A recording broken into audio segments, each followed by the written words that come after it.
अपने फौलादी इरादे दिखाने के लिए वो अनुच्छेद 370, 35A और उसके बाद से अब पीओके तीनों मुद्दों को छिड़ रहे हैं। इस पर क्या जवाब है? चलो भाई देखो अब मैं क्या करता हूँ। देखिए, मुझे लगता है कि अगर शांति से पढ़ा जाए, धारा 370 की पावर को यूज करते आपने 2 चेंज किए, उससे पहले इस तरह के 36 चेंज हुए, या अमित शाह जी ने संसद में बताया।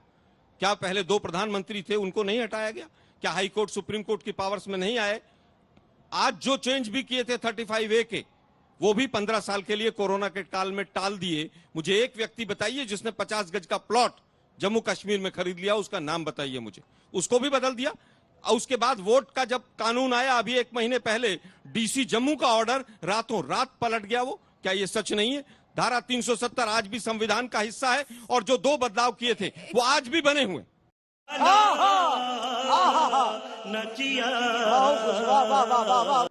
मेरा प्रश्न समझिए, मुद्दा समझिए। देखिए, जो बीजेपी कहती है वो ये है कि जो कश्मीर का हिस्सा भारत के साथ है उसको भी संभालने में आपके हाथ कांपते थे।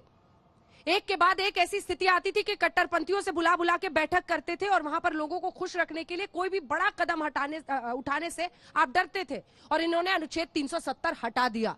ये कहते हैं हम पीओके, कश्मीर तो छोड़ो, हम पीओके छीन के लाएंगे। अंजना जी, ये जो प्रोजेक्शन है, इस पर क्या जवाब है? ये केवल प्रोजेक्शन है, जो 1990 के दशक में भी 370 तो हटा दिया सर। कहां हटा दी? मैं ऑर्डिनेंस पढ़ के आपको भी सुना देता हूं। Using the powers of article 370 part 3 we are making these 2 changes. Hindustan के संविधान में धारा 370 अभी भी हिस्सा है। 17 केस जो सुप्रीम कोर्ट में थे वो एज इट इज चल रहे हैं।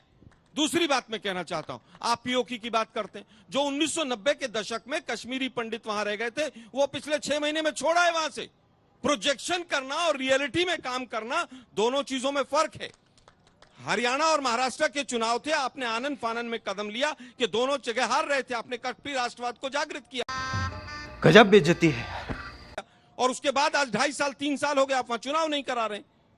क्यों नहीं करा रहे चुनाव? चाइना 8-9 जगह घुसकर बैठा है, और मोदी जी चाइना की भाषा बोल रहे हैं। जवाब बात तो सही है। फास्टेस्ट ग्रोइंग स्टेट गुजरात है, जहां 37% फॉरेन डायरेक्ट इन्वेस्टमेंट आया है, पहला फाइनेंशियल टेक सिटी बना है। और एक और बात कह दूं, जो उन्होंने बात कही थी, डांग आदिवासी क्षेत्र का जिला है और देश का पहला जिला बना है जो पूरी तरह से ऑर्गेनिक फार्मिंग के ऊपर आधारित है। मोढेरा एक पहला गांव बना है जिसमें कि पूरी तरीके से सोलर ही नहीं है, वो यानी इमर्जिंग न्यू इंडिया का तो प्रतीक है, और वहां सूर्य भगवान का मंदिर भी है। तो विकास और गौरव दोनों को हम साथ में लेंगे। ठीक है, छोटा सा सर, वक्त खत्म हो ये विकास है इनका। ये अहमदाबाद के जून के फोटोग्राफ हैं। पानी के टैंकरों से अहमदाबाद म्युनिसिपल कॉर्पोरेशन सप्लाई कर रही है पानी को। जिस पानी की बात आप करते हैं बार बार, ये विकास है। दूसरा विकास वो है कि जो तक्षशिला कांड में सूरत में 3री मंजिल पर फायर ब्रिगेड की लिफ्ट पहुंचाने के लिए, पानी पहुंचाने के लिए इनके पास इंतजाम नहीं था, 24 बच्चे झुलस कर मर गए थे। चौथा इंतजाम यह है कि ऑक्सीजन के बगैर कोरोना में 4 लाख के करीब लोग मर गए। क्या यही विकास था? 5वीं चीज मैं यहां पर कहना चाहूंगा कि पहले प्रदेश अध्यक्ष थे जो नकली वेंटिलेटर और नकली रेमडेसिविर के इंजेक्शनों की जांच के दायरे में आए थे। यही विकास है क्या? ठीक है, वक्त खत्म। Well done.